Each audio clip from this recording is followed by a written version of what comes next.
अब जैसे ही ठाकुर जी 1 वर्ष के हुए तो भगवान का नामकरण संस्कार हुआ। श्री गर्गाचार्य जी महाराज नामकरण करने के लिए आए।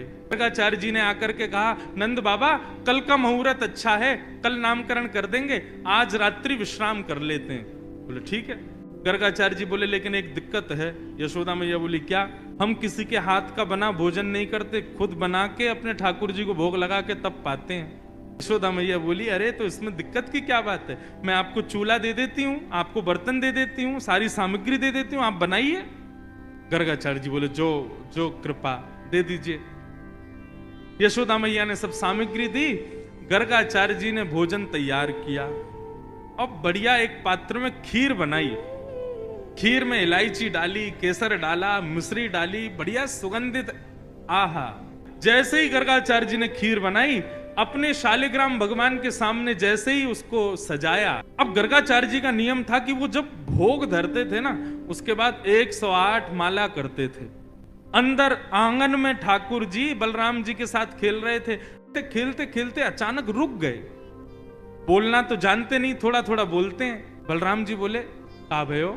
अच्छा, मनी मन में दोनों की बात होती है। ठाकुर जी बोले अरे भैया आज एक बहुत जोर को भगत आयो है, नामकरण करवे आयो हमारो। वहां ने ऐसी जोर की खीर बनाई है, वहां में बढ़िया केसर डाली है, इलायची डाली है और मिश्री डाली है, बिल्कुल रबड़ी जैसी खीर है। मेरा तो मुंह में पानी आ रहा हो, खावे को मन कर रहा है। ताऊ जी बोले तो फिर रुको काई को, चलो जा, और बढ़िया लगे तो मुक्कू भी बुला लियो। ठाकुर जी बोले ठीक है। गुटमुन गुटमुन गुटमुन चल के ठाकुर जी जैसे तैसे मटक मटक के बाहर पहुंचे, और यहाँ गर्गाचार्य जी बैठे थे, नाम जप कर रहे थे। आगे उनके शालिग्राम भगवान के सामने खीर रखी थी। ठाकुर जी ने उठाई और गोद में रख करके और बढ़िया प्रेम से पान लगे, मुंह पे पूरे पे लगा लिया और नाक पे लग गई। गर्गाचार्य जी के जैसे ही भजन पूर्ण हुआ, माला नीचे रख के जय हो मेरे शालिक। खीर कहां गई? तभी देखा तो थोड़ी दूर पे ही महाराज हाथ पांव सब सने हैं, मुंह पे पूरी खीर गिरी है और नीचे फैली पड़ी है, और ठाकुर जी प्रेम भाव से खीर खा रहे हैं। और जैसे ही गर्गाचार्य जी ने देखा तो हंसने और लगे। 2 दतुइयां दिख रही हैं ठाकुर जी की, अभी 2 ही दांत आए हैं। अरे यशोदा देख, तेरे लाला ने कहा कियो, मेरे ठाकुर जी को भोग झूठो कर दियो सबरो। यशोदा मैया दौड़ी दौड़ी आई, बोले बाबा बाबा बाबा नाराज मत हो, छोटो बालक है, आप क्षमा कर दियो। बोले देख पूरी खीर खा गए। मैया ने लाल जी को उठाया, भीतर ले जा करके आंगन में छोड़ दिया। गर्गाचार्य जी ने फिर से खीर बनाई, ठाकुर जी से क्षमा मांगने लगे। बोले वो छोटा बालक है, नाथ क्षमा कर देना, आप भोग लगाओ। जैसी माला जपन लगे, ठाकुर जी फिर रुक गए भीतर। ताऊ दादा बोले लाला अब के कहा भयो? भगत है तो बढ़िया, खीर भी बढ़िया बनावे, लेकिन मैया तो शिकायत कर दे हमारी। अच्छा लाला कोई बात ना, अब की बार और बढ़िया खीर बनाई है, तू जाके चख के आ।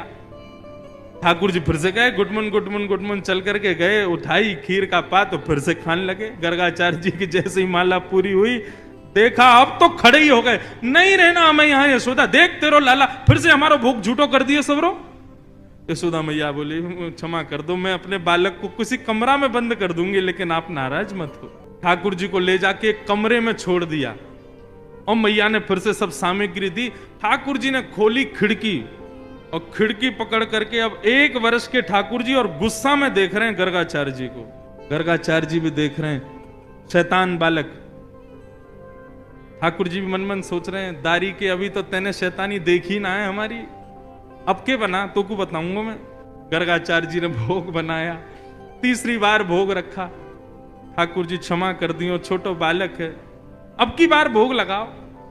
और जैसे ही त्वदीयम वस्तु गोविंद नाम जप करने लगे, ठाकुर जी उतरे और धीरे से खिड़की खोली, दरवाजा खोला, गुटमुन गुटमुन गुटमुन चल करके बाहर आए और उठाया खीर का पात्र, और जैसे ही पाने लगे, गर्गाचार्य जी को संदेह हो गया था कि कहीं बालक फिर से तो नहीं आ गया। जैसे ही नेत्र खोल करके देखा तो नन्हे से गोपाल जी के ही 4 भुजा प्रकट हो गई। शंख चक्र गदा पद्म ठाकुर जी ने अपने भुजाओं में धारण कर लिया। चतुर्भुज नारायण के रूप में नन्हे से बालक के रूप में ही प्रकट हो गए, और एक भुजा से तो स्वयं खीर खा रहे हैं और अपनी झूठे हाथ से ही गर्गाचार्य जी को खिला रहे हैं। गर्गाचार्य जी नतमस्तक हो गए, बोले नाथ क्षमा करना, मैं आपके रूप को पहचान नहीं पाया।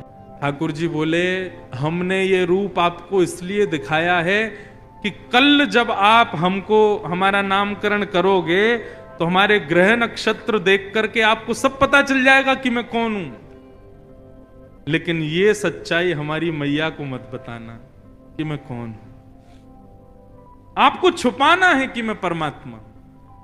मैया अभी मुझसे प्रेम करती है, मुझे दुलार करती है, मुझे बहुत स्नेह देती है। यदि वाकू पतो चल गई कि मैं भगवान हूं तो कहीं मंदिर में दियावेगी मोकू पुजारी जी, या की पूजा करे करो भगवान है ये, मोकू मंदिर में ना जानो, मैं तो मैया के पास ही रहूंगा।